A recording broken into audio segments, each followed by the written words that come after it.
semua. Namaku Farhan. 23 tahun yang lalu, ibuku menikah dengan ayahku. Setahun kemudian, aku lahir. Ayahku merupakan seorang pegawai BUMN yang notabene hidupnya itu berpindah-pindah. Maka dari itu, aku lahir di Tanjung Pinang, TK dan SD di Batam, lalu sempat tinggal beberapa bulan di Tasikmalaya, dan terakhir SMA di kota Tangerang Selatan. Dari sekian kota dan sekolah yang aku kunjungi, ada satu hal, pengalaman yang identik. Apa kira-kira? Dan aku yakin kalian semua, bahkan seluruh rakyat Indonesia, itu punya pengalaman yang sama. Apa? Ada yang bisa tebak? Oke. Bagiku, pengalaman itu adalah aku pasti punya satu teman atau rekan, ya, SD, SMP, SMA, kuliah, atau bahkan bekerja, itu pasti ada yang nggak suka matematika. Itu pasti. Atau bahkan diri kita sendiri, ya, itu pasti. Bahkan saat aku upload konten matematika di TikTok, ada aja nih yang komen kayak gini, kok ada ya yang suka matematika? Matematika ilmu yang mematikan. Matematika semenyenangkan itu ya, jadi nggak mau belajar. Oke. Setelah itu bahkan matematika itu masuk ke nomor 2 daftar mata pelajaran yang dibenci setelah fisika. Yang fisika dan matematika itu 11-12 ya. Kenapa matematika sebegitunya dibenci? Ya, saya tanya ke jurnal riset pendidikan dan bahasa yang judulnya itu analisis faktor rendahnya minat belajar siswa pada mata pelajaran matematika. Di sana dia bilang ada 3 alasan utama di mana kenapa siswa itu nggak minat terhadap matematika. Yang pertama, tidak cukupnya waktu istirahat. Kalau kita nggak cukup waktu istirahat, tinggal istirahat, ya. Terus yang kedua, kurangnya motivasi belajar mahasiswa. Kenapa motivasi belajar siswa itu kurang? Itu hubungan dengan yang ketiga. Yang ketiga, siswa tidak tertarik terhadap matematika. Kenapa motivasi belajar siswa itu kurang? Karena siswa tidak tertarik. Maka dari itu, kita fokus ke yang ketiga. Siswa tidak tertarik terhadap matematika. Bagaimana? Kenapa? Kenapa? Dia tidak menarik.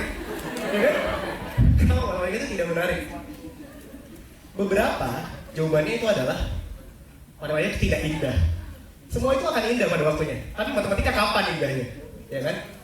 Kenapa? Matematika itu dipandang tidak indah. Di sekolah, matematika itu dianggap seperti monster yang maksa kita buat ngitung. Yang nyuruh nyari X yang entah hilang kemana.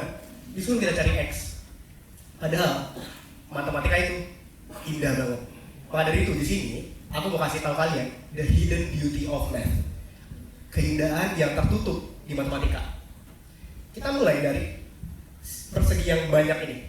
Menurut kalian, persegi mana yang paling indah? Coba. Mungkin ada yang menunjuk itu. Secara matematis, persegi inilah yang paling indah. Kenapa? Karena persegi ini itu tuh disebut sebagai golden rectangle, ya, persegi emas. Karena perbandingan antara panjang dan lebarnya itu sebesar ini, 1,6180339887495 dan seterusnya. Ini angka apa? Aku perkenalkan kalian ke phi. Phi itu angkanya kayak gini. Itu irasional, bakal panjang banget. Phi itu kalau di matematika bisa disebut juga dengan golden ratio, rasio emas. Kenapa? Apa yang istimewa dari sini? Golden rectangle yang tadi itu kalau digabung-gabung jadi kecil, dimasukin, terus ditarik garis, itu jadilah golden spiral. Ya, kita udah sering lihat nih golden spiral di sini,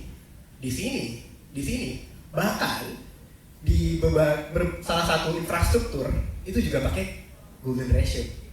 Pyramid of Giza, Parthenon di Athena, ya ini, bahkan Candi Borobudur. Pertanyaannya, apakah ini kebetulan atau memang ada sesuatu?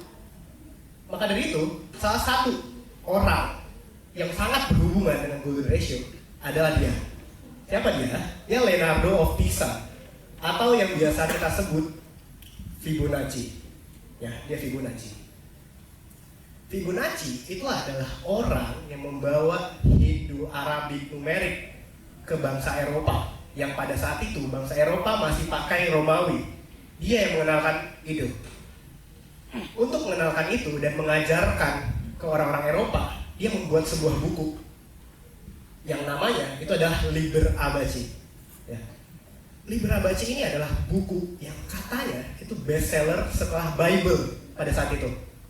Ada satu riddle atau teka-teki yang sangat menarik di buku ini yang membuat Fibonacci itu sangat amat terkenal. Riddle-nya kayak gini bunyinya. Jika terdapat 2 ekor kelinci, laki-laki dan perempuan, di sebuah lapangan, dan tiap 2 bulan, kelinci tersebut hidup, dia akan melahirkan 1 pasang kelinci lagi tiap bulannya. Maka berapakah banyak pasang kelinci pada 1 tahun? Berapa? Coba bisa dihitung ya. Jawabannya itu 144. Kurang lebih perhitungannya kayak gini. Nah, kalau kalian bisa lihat, itu tiap bulannya, ini 8. Itu merupakan pertambahan dari 2 bulan sebelumnya. Itu 5 ditambah 3. 5, 3 ditambah 2. Dan begitu seterusnya. Nah, ini yang biasa kita kenal dengan Fibonacci sequence atau deret Fibonacci. Ya. Apa menariknya dari deret Fibonacci dan hubungannya dengan golden ratio tadi apa? Tiap angka dari deret Fibonacci itu jika dibagi dengan angka sebelumnya, itu semakin mendekati angka golden ratio, yaitu 1,618. Menariknya di sini, Fibonacci ini sering banget terjadi di alam kita. Contohnya, seperti di bunga matahari. Kalau bunga matahari, kita tarik spiral ke kiri, itu jumlahnya ada 34 spiral. Ke kanan, ada 55. 34 dan 55, itu ada di deret Fibonacci. Selanjutnya, di Pinus, kita tarik ke kanan, itu 8, kita tarik ke kiri, itu 13, dan itu juga ada di deret Fibonacci. Nah, dan di sini ini jauh mind blown lagi, ya. Makanya bunga matahari antar bunga itu bisa tumbuh dengan optimal jika jaraknya itu tidak ada yang overlap, nggak ada yang ketimpa bunganya. Ya.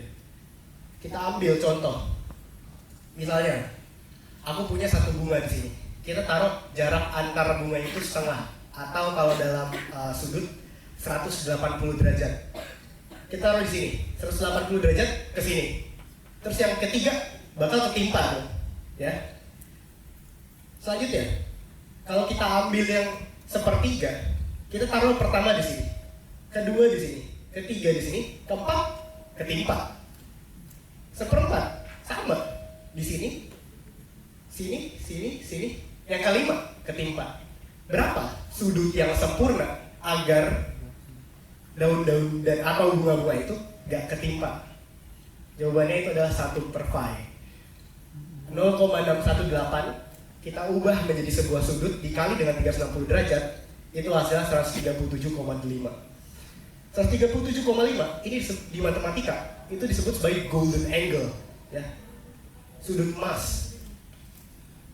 Nah, 1/5 itu kalau kita tumpuk daun-daun tadi, itu daun gak bakal ketimpa. Bayang gak? Di balik keindahan bunga matahari ada keindahan matematis di sana. Gitu. Jadi buat kalian yang bilang matematika itu nggak indah, coba pikir-pikir lagi, karena matematika itu banyak keindahannya, cuma ketutup. Dan ini baru 1, baru 5, belum P, belum yang lain-lain. Selanjutnya, alasan orang nggak tertarik terhadap matematika, kenapa? Ya, banyak yang bilang nggak berguna. Ngapain kita belajar integral? Ngapain kita belajar trigonometri? Apa sih gunanya di hidup? Kalau kalian masih berpikir seperti itu sampai sekarang, berarti kalian salah memahami matematika. Matematika itu jauh lebih daripada itu. Mari kita kilas balik pada zaman Batu, di mana orang-orang itu belum kenal angka. Ya. Orang-orang itu masih mengamati fenomena, mereka itu masih pakai garis. Dan di situ, dari garis-garis itu titik start awal di mana ilmu aritmatika mulai berkembang, ilmu yang mempelajari tentang teori bilangan. Selanjutnya, pada bangsa Mesopotamia itu, mereka lah yang pertama kali membuat sistem angka. Mereka pakai sistem angka basis 60, di mana yang mereka gunakan untuk menghitung tanggal, buat berdagang, dan lain-lain. Dari sana, mereka mulai berkembang. Mereka mengembangkan ilmu lain, yaitu geometri. Sampailah di saat filsuf Yunani, di mana para filsuf itu mulai mengembangkan yang namanya logika matematika. Yang biasa kita pelajari sekarang itu negasi P, negasi Q, segala macam, itu dikembangkan oleh filsuf Yunani untuk menimbang mana yang benar, mana yang salah. Setelah itu, muncullah Plato. Plato melihat ricuhnya dunia matematika. Dia melihat dunia ini dengan 3 dimensi. Dia memandang bahwa dunia ini segalanya itu terbentuk dari 3 dimensi. Pemikiran tersebut sampai ke Euclid, di mana Euclid menulis 13 buku tentang geometri. Jadi, kalau kita belajar geometri sudut segala macam, itu sumbernya dia, Euclid. Dia nulis 13 buku tentang geometri, dan hebatnya itu masih relevan sampai sekarang. Selanjutnya di bangsa Romawi, sampai udah di bangsa Romawi. Bangsa Romawi ini menciptakan angka yang kayak gini. 1, 2, 3, 4, 5. Kelemahannya apa? Gak punya angka 0.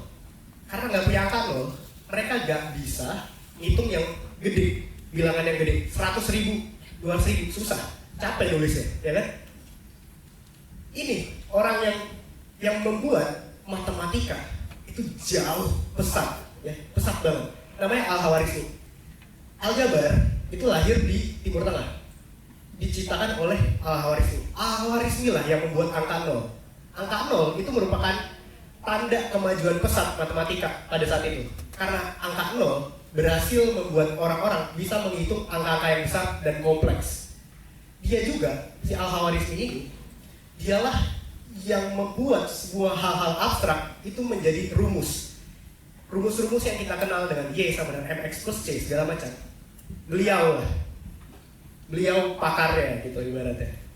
Nah, semua pemikiran itu sampailah ke Eropa. Begitu cepat. Secepat apel jatuh dari pohon.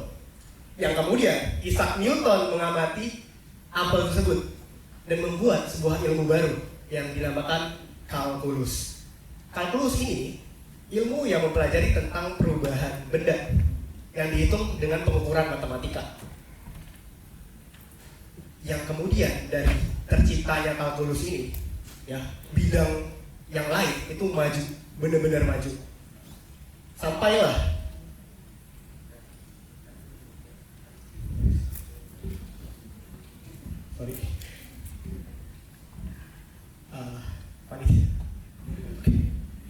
Oke, udah. Sampailah di mana manusia itu bisa membangun sebuah dunia baru dengan bilangan biner. Dengan cuma 2 huruf, 1 dan 0. Kita bisa menciptakan dunia baru. Kemudian dengan kemajuan teknologi dan ilmu-ilmu matematika dari terdahulu, manusia dapat menggabungkan statistika dan kombinatorika untuk meneliti luar angkasa. Itu hebatnya manusia. Dan kemudian ilmu matematika dipakai lagi untuk memprediksi apa yang akan terjadi di bumi 20 tahun lagi, 100 tahun lagi, 1000 tahun lagi di dalam ilmu peluang. Begitulah kira-kira peranan matematika dalam hidup kita. Jadi matematika ini, kalau kalian bilang nggak penting, lihat apa yang matematika buat ke bumi. Dan sekali lagi, kalau matematika misalnya tidak ditemukan dan angka 0 tidak ditemukan oleh Al-Khawarizmi, mungkin sampai saat ini kita semua masih pakai kuda, nggak ada yang pakai mobil, motor segala macam, itu udah nggak ada.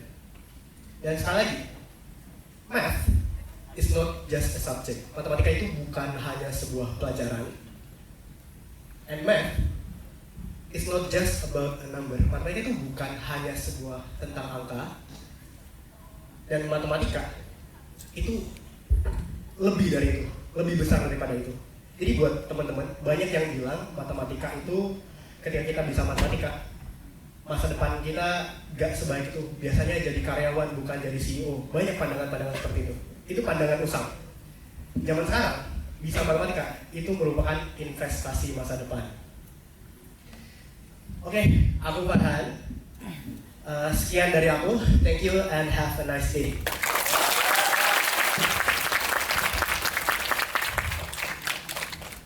Oke,